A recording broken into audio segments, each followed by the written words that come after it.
नमस्कार, मैं पेन वाजपेयी अपने YouTube चैनल मेहित पेन वाजपेयी पे आपका बहुत बहुत स्वागत करता हूं। एसएससी CHSL 2020 टियर 2 की अगर आप प्रिपरेशन कर रहे हैं तो ये वीडियो आपके लिए बहुत ही ज़्यादा हेल्पफुल होगा, क्योंकि यहाँ पे दो RTI की कॉपी के बीच में हम लोग कंपैरिजन करने वाले हैं। एक ही टॉपिक है, एक के मार्क्स हैं 45 आउट ऑफ 100 और दूसरे में है 73 आउट ऑफ 100। तो ये देखने का प्रयास करेंगे कि 45 से 73 के बीच में क्या डिफरेंस है और इससे आप बहुत कुछ सीख पाएंगे। उसके अलावा इस वीडियो के लास्ट में मैं आपको कुछ टेक्निक्स देने वाला हूं और जिनको अगर आप फॉलो करेंगे तो डेफिनेटली आप डिस्क्रिप्टिव में बहुत अच्छा स्कोर करके आ सकते हैं। तो वीडियो को पूरा अंत तक देखिए। और ये जो कंपैरिजन यहाँ पे हम करने वाले हैं, मुझे ऐसा लगता है कि डिस्क्रिप्टिव की अगर आप प्रिपरेशन कर रहे हैं तो आपको इससे बहुत ज़्यादा हेल्प मिलेगी। उसके अलावा अगर आप SSC CHSL 2020 टियर 2 डिस्क्रिप्टिव के एग्जाम में 70 प्लस स्कोर करना चाहते हैं तो आज ही हमारे complete PDF plus video course को ज्वाइन कर सकते हैं। इस कोर्स के रिगार्डिंग अगर आपको कोई भी इंफॉर्मेशन लेनी है तो आप स्क्रीन पर नंबर देख पा रहे होंगे। नंबर है 6307185699। इस नंबर पे आप व्हाट्सएप पे मैसेज करिए, आपको इस कोर्स के रिगार्डिंग सारी इन्फॉर्मेशन दे दी जाएगी। इतना मैं गारंटी के साथ कह सकता हूँ कि जितनी मेहनत मैं यहाँ पे आपकी कराने वाला हूँ, अगर आप ईमानदारी से मेहनत करेंगे तो 100% आप 70 प्लस स्कोर टियर 2 के एग्जाम में गेन करने वाले हैं। तो आज ही कोर्स में इनरोल करिए। इसकी जो कॉस्ट है वो एक बुक से भी कम आपको पड़ेगी।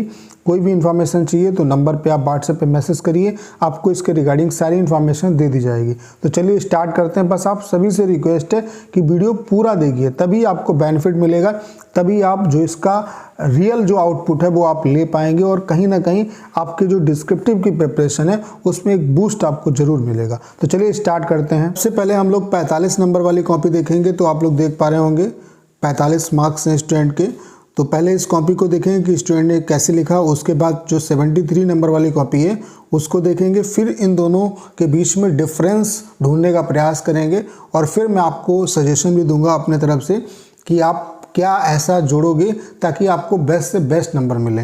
तो चलिए देखते हैं।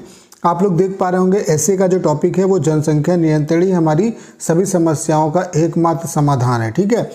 और 250 शब्दों में आपको ऐसे लिखना है। तो इसने लिखना स्टार्ट किया कि आज के आधुनिक युग में जनसंख्या वृद्धि एक घातक समस्या बनकर विश्व के सामने आई है। भारत जैसा विकासशील देश भी इससे अछूता नहीं रहा है। जनसंख्या वृद्धि भारत में अपने कई समस्या को लेकर अपने साथ लिखना था, अपने साथ कई समस्याओं को लेकर आई है, जो कि हम 2021 की जनसंख्या जनगणना की रिपोर्ट में देख सकते हैं। आज के युग में जहां भारत की जनसंख्या 125 करोड़ को पार करने वाली है, इसके साथ ही हमें यहाँ पे देखो कटिंग कर दी है, हमें संसाधनों की कमी का बोझ भी झेलना पड़ रहा है। जितनी ज़्यादा जनसंख्या बढ़ेगी उतनी ही संसाधन लुप्त होते चले जाएंगे। भारत में बढ़ रही बेरोजगारी भी जनसंख्या वृद्धि का ही कारण है। इससे आर्थिक समस्या भी पैदा हो रही है। जनसंख्या अधिक होने के कारण सभी को नौकरियां नहीं मिल पा रही हैं, क्योंकि हमारे पास संसाधन तो सीमित हैं। विद्यालयों में बच्चों के लिए सीटों की भी कमी होना भी इसी समस्या के कारण है। हमारा पर्यावरण भी जनसंख्या वृद्धि से अछूता नहीं रहा है। जनसंख्या वृद्धि के कारण लोगों के रहने के लिए जंगलों को काटा जा रहा है तथा सीमेंट का जाल बिछाया जा रहा है। हाल ही में आई रिपोर्ट के अनुसार भारत जनसंख्या वृद्धि में चीन को पछाड़ नंबर 1 पर होगा। भारत सरकार द्वारा भी लोगों को जागरूक करना आवश्यक है। जैसे सरकार द्वारा चलाए गए अभियान हम दो हमारे दो से लोगों जनसंख्या वृद्धि से होने वाले नुकसानों से अवगत कराया जाए, ताकि देश का हर वर्ग इससे जागरूक हो तथा इस समस्या पर अंकुश लगे। इसलिए जनसंख्या नियंत्रण ही हमारी सभी समस्याओं का एकमात्र समाधान है। तो मेरे हिसाब से नॉर्मल लिखा है और इसे 25 मार्क्स मिले। इसे 30 मार्क्स तो मिलने चाहिए थे, लेकिन कुछ इस वजह से भी जो थोड़ी बहुत 1-2 गलतियाँ की, उसके अलावा जो कटिंग की उस वजह से 25 मार्क्स मिले। चलिए अब देख लेते हैं लेटर।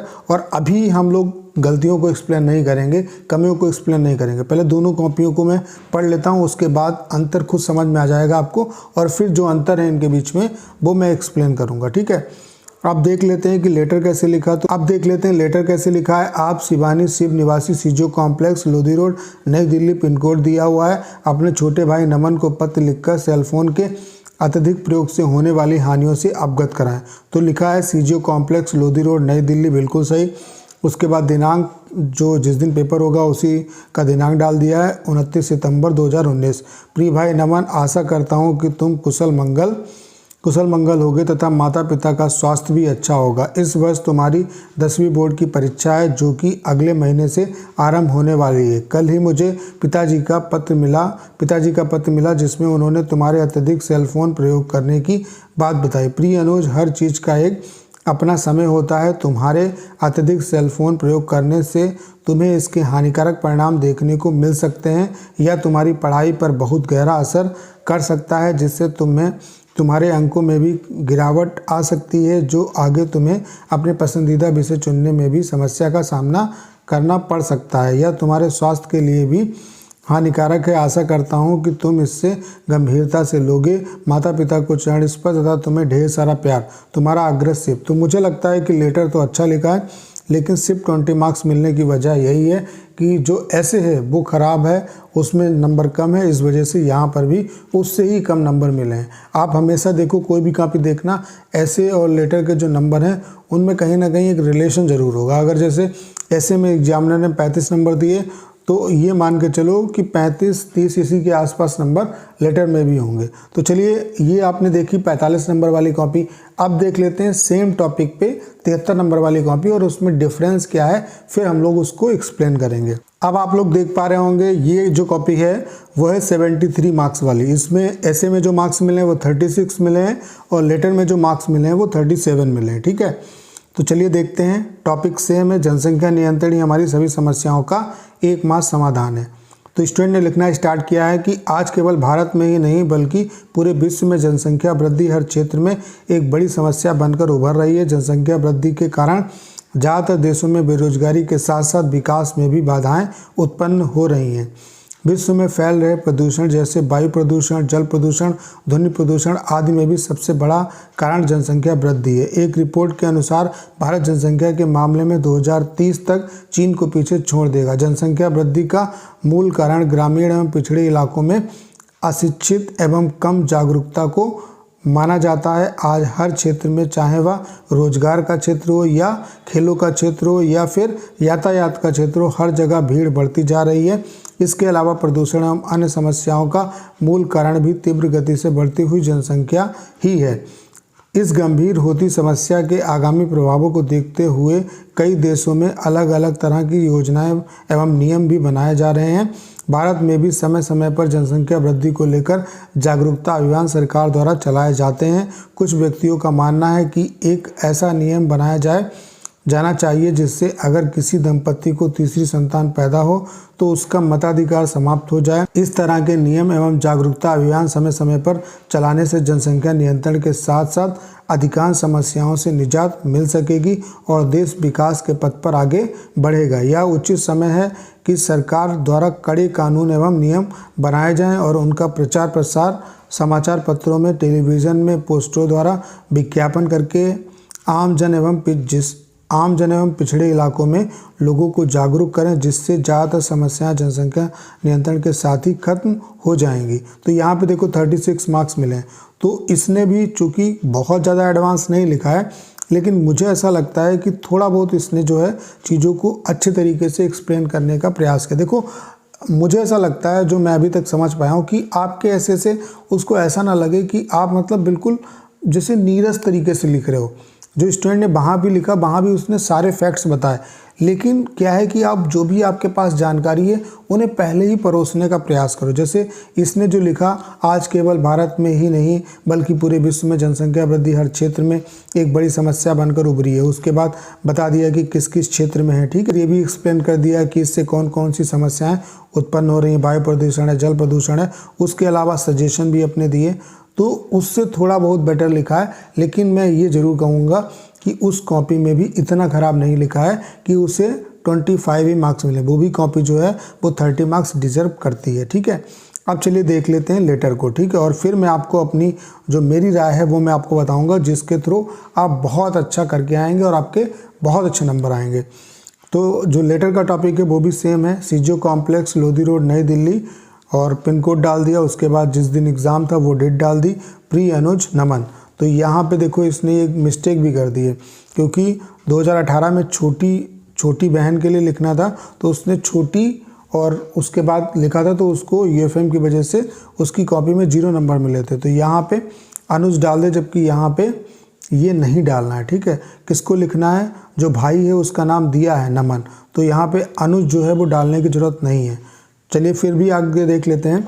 मैं यहाँ पर सकुशल एवं स्वस्थ हूँ एवं आशा करता हूँ कि तुम भी सभी परिवारजनों सहित सकुशल एवं स्वस्थ हो गए। मैं यहाँ पर अक्सर देखता हूँ कि कुछ बच्चे काफ़ी समय सेल फोन पर, सोशल मीडिया एवं अन्य गेम्स पर व्यतीत करते रहते हैं। इसके अलावा समाचार पत्र में भी दिन प्रतिदिन ऐसी खबरें आती रहती हैं। किसी को सेलफोन की वजह से हानि हुई हो। सेलफोन के अत्यधिक उपयोग से आंखें, मस्तिष्क आदि पर दुष्प्रभाव पड़ता है। इसलिए मैं अनुरोध करता हूं कि तुम भी सेलफोन का प्रयोग कम से कम करना ताकि इन हानियों से बचे रहो। आपसे सेलफोन के प्रयोग कम करने की आशा के साथ माता पिता के चरणों में प्रणाम, आपका बड़ा भाई शिव। तो मुझे नहीं लगता है कि बहुत अच्छा लिखा है, जबकि एक मिस्टेक भी की है, और इससे तो अच्छा जो लेटर है वो उस स्टूडेंट ने लिखा, क्योंकि ये थोड़ा सा जो भूमिका है इस लेटर की वो भी नहीं बना पाया। तो मुझे ऐसा लगता है, देखो मैं यहाँ पे जो जज कर रहा हूँ वो एक मतलब मेरा जो प्रयास है वो यही है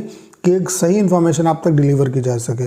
तो यहाँ पे इसको 37 मिल रहे हैं, तो कहीं ना कहीं एग्जामिनर का मूड भी कहीं ना कहीं इस बात पे डिपेंड करता है। और सबसे बड़ी बात ये है कि अगर ऐसे में नंबर अच्छे पाओगे तो लेटर में नंबर आपको अच्छे मिलेंगे। ठीक है, अब आपने दोनों कॉपियों को देख लिया, मुझे इतना कोई खास डिफरेंस नहीं लगा।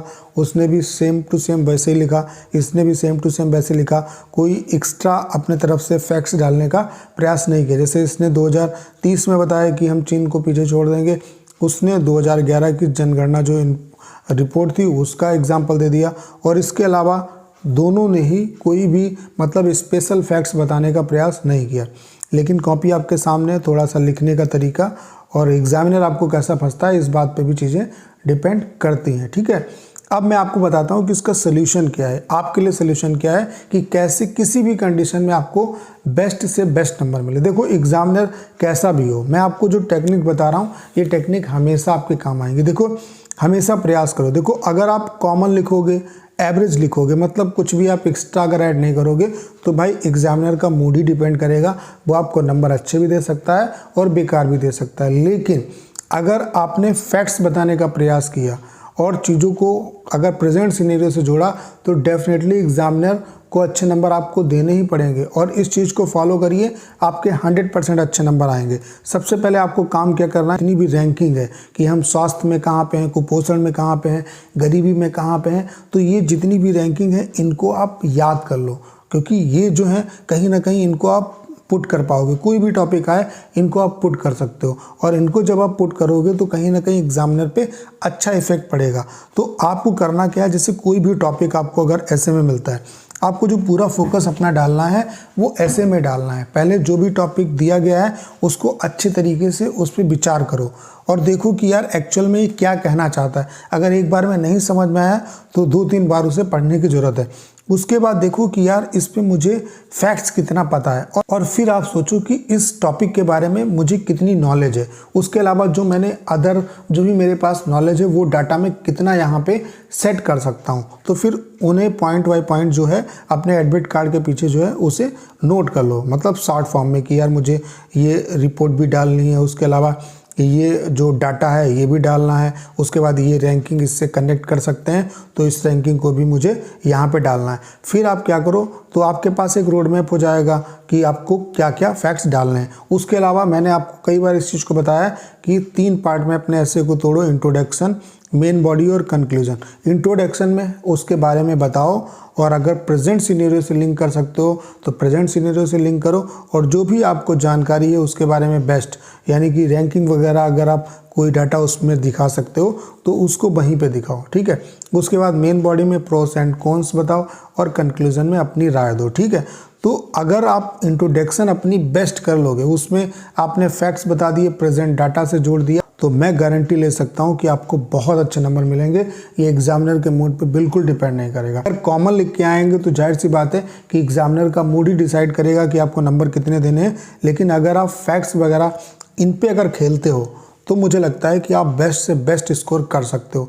तो जो जो बातें मैंने आपको समझाई इन पे फोकस करिए, और इसी तरीके से अपने सारे जो ऐसे हैं उनको लिखने का प्रयास करिए। इसके लिए हमारा जो कोर्स है Tier 2 का, वो आपके लिए बहुत ही ज़्यादा हेल्प कर सकता है। अगर आप एसएससी CHSL 2020 टीयर 2 में 70+ मार्क्स गेन करना चाहते हो तो इस कोर्स को आप ज्वाइन कर सकते हो। बहुत कम कॉस्ट है इसकी, एक बुक से भी कम कॉस्ट का ये कोर्स पड़ेगा। उसके अलावा सबसे खास बात क्या है कि यही टेक्निक्स मैं आपको वहाँ पे सिखाऊंगा। उसके अलावा 40+ जो RTI की कॉपी हैं उनका मैं एक्सप्लेनेशन कराऊंगा वीडियो लेक्चर के माध्यम से। इसके अलावा आपको ढेर सारे वीडियोस मिलेंगे कि ऐसे आपको कैसे लिखना है, लेटर कैसे लिखना है, इनफॉर्मल फॉर्मल लेटर कैसे लिखेंगे, ऐसे अगर करंट टॉपिक पे आएगा तो कैसे लिखेंगे, कॉमन टॉपिक पे आएगा तो कैसे लिखेंगे। उसके अलावा 100+ जो मोस्ट इंपॉर्टेंट और मोस्ट सेलेक्टेड जो ऐसे हैं उनकी PDF मिलेगी, 100+ लेटर की PDF मिलेगी। उसके अलावा ये जो कोर्स है वो इंग्लिश और हिंदी दोनों में अवेलेबल है। और सबसे खास बात क्या है इस कोर्स की कि यहाँ पे हम आपकी डेली प्रैक्टिस कराते हैं और डेली जो टॉपिक देते हैं आपको वो इम्पॉर्टेंट ही टॉपिक की हम प्रैक्टिस कर रहे हैं। और ये जो प्रैक्टिस है वो टिल एग्ज़ाम चलने वाली है। जितने भी कोर्स मार्केट में चल रहे हैं वो मैक्सिमम से मैक्सिमम आपकी 10 से 12 कॉपी चेक कर रहे हैं, लेकिन हम आपकी टिल एग्ज़ाम कॉपी चेक करने वाले हैं। यहाँ पे हम डेली कॉपी चेक करते हैं आपकी, और यही सबसे खास बनाती है इस कोर्स को, क्योंकि प्रैक्टिस बहुत इंपॉर्टेंट है और सेम टॉपिक सभी स्टूडेंट को मिलते हैं। उसके अलावा डेली आपकी कॉपी चेक होगी, डेली आपको मार्क्स मिल जाएंगे। उसके अलावा जो 20 से 30 जो बेस्ट कॉपी होंगी उनको आप देख पाएंगे सेम टॉपिक पे स्टूडेंट कैसे लिख रहे हैं, आपको कंपटीशन का अंदाज़ा होगा। तो बहुत कुछ इस कोर्स में मिलने वाला है। अगर आप ईमानदारी से मेहनत करेंगे तो मैं गारंटी ले सकता हूं कि 70+ मार्क्स आपके डेफिनेटली आएंगे। तो अगर आपको इस कोर्स के रिगार्डिंग कोई भी इन्फॉर्मेशन चाहिए तो आपको करना क्या है, 6307185699 इस नंबर पे आप व्हाट्सएप पे मैसेज करिए। आपको इस कोर्स के रिगार्डिंग सारी इन्फॉर्मेशन दे दी जाएगी। तो करना क्या है, इस वीडियो को ज़्यादा से ज़्यादा शेयर करना है ताकि राइट इन्फॉर्मेशन ज़्यादातर स्टूडेंट तक पहुँच सके। उसके अलावा अगर आप चैनल पर नए हैं और आपने अभी तक इसे सब्सक्राइब नहीं किया है तो प्लीज़ चैनल को सब्सक्राइब करना मत भूलिएगा।